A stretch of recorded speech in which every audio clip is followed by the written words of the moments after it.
নবজাতকের মৃতদেহ উদ্ধার ঘিরে চাঞ্চল্য রানীগঞ্জে। নবজাতকের মৃতদেহ উদ্ধার ঘিরে চাঞ্চল্য ছড়ালো রানীগঞ্জে।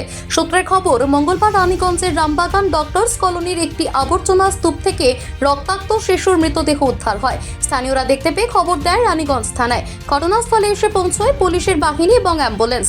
শিশুটির মৃতদেহ উদ্ধার করে আসানসোল জেলা হাসপাতালে নিয়ে যাওয়া হয়েছে। ঘটনায় এলাকায় চাঞ্চল্য ছড়িয়েছে। বাচ্চা পড়েছে।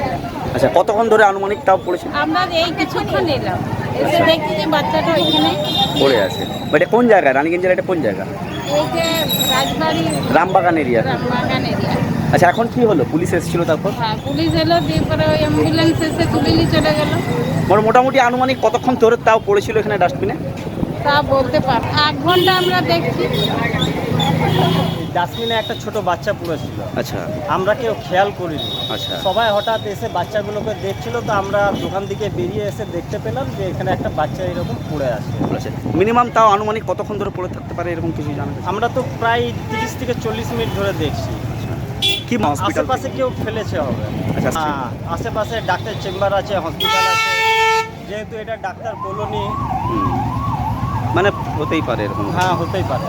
এবার কে করেছে তা সেটা আমরা বলতে পারবো না।